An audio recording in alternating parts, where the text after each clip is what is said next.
When you're leaving a sales voicemail, well, you have 3 separate goals. And do you want to know the interesting thing? None of these goals have anything to do with getting your buyer to call you back. So if you want to know why getting a call back is a bad goal for your voicemail, then stay tuned.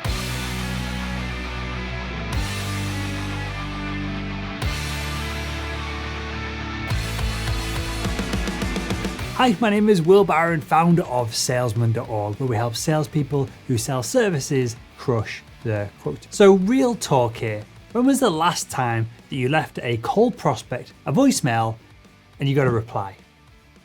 For me, it's been probably years at this point, and it's becoming more and more rare to get a call back when you leave a random voicemail message. So unless you work for a company that's got a really amazing brand, or you become what's called a micro influencer in your industry, and so your buyers already know, like, and trust you before you even drop that voicemail message, it's very unlikely that your buyers are going to call you back when you throw out random voicemails into the selling ether. Therefore, I don't even try and get a call back from my sales voicemails anymore. Instead, I have 3 goals when I leave a potential buyer a voicemail. The first thing is just to get the buyer to listen to my voice, my tonality, and the message that I'm sharing with them. Next, I want to build some trust and authority when I'm engaging with the buyer via this one-way voicemail message. And finally, I want to show the buyer that I am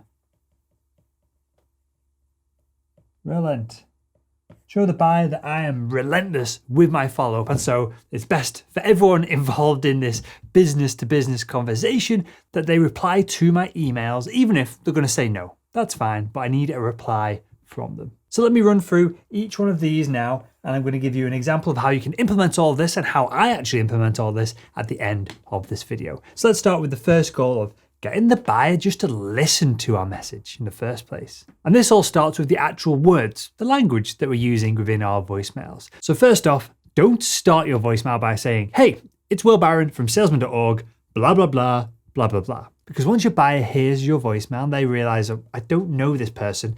Clearly they're trying to flog me something, they're trying to sell me something." They're going to click delete on that message, and they're not going to listen to the entire thing.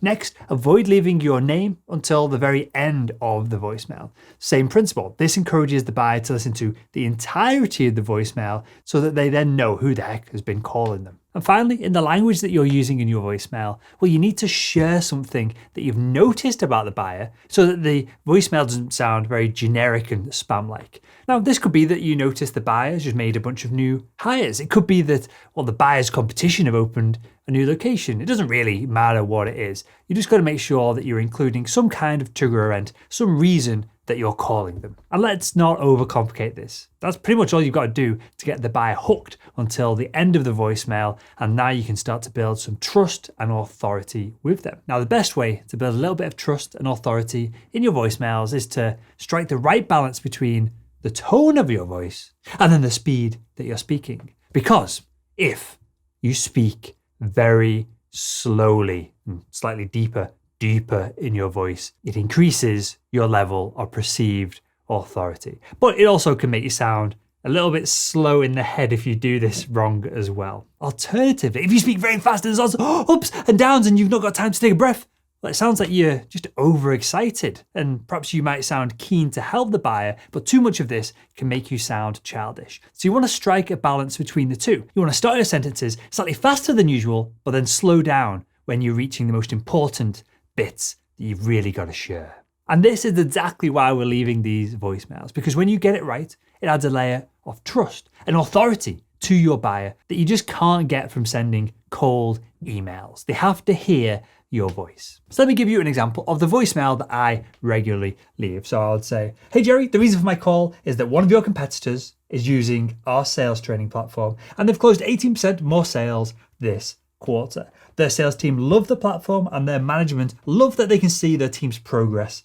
too. I'd love to share with you how they did it to see if we can get the same results for you. My name is Will Barron and I'll drop you an email now, and I look forward to connecting with you this week." Dead simple. It's implemented everything that we talked about at the top of the video. I implemented then as I shared it with you. They're going faster than slowing down to build authority as well. And another element of this, you just got to sound certain in what you're saying. If you say, I know we can really help you, and you say it with certainty, that's going to lead to more certainty in the buyer and they're more likely to reply to the follow-up email that you send them. So to wrap up this video, let's very quickly just break down the most important parts of the messaging in that voicemail I just shared with you. So first off, I open with a trigger event that should hopefully get the buyer's attention and get them to listen to the remainder of the video. Also, a common objection I get with online sales training, selling our salesman.org platform to sales management and leadership is they want to know that they can track that their team are actually using the software that they're paying for. So I defeat this objection before it comes up by saying management love that they can see their team's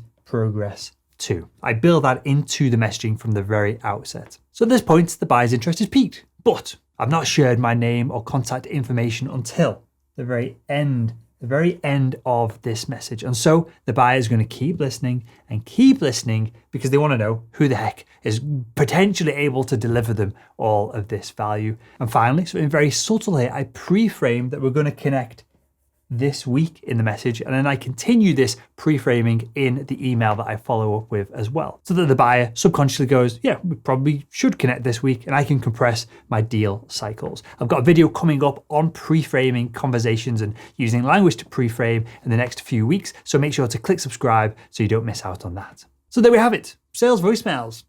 Pretty simple when you understand what you're really trying to get from them. So why not try the example I've shared with you today and let me know in the comments how it goes. If you enjoyed this video, make sure to give it a thumbs up, or why not click one of the videos that are on the screen right now to continue your sales education.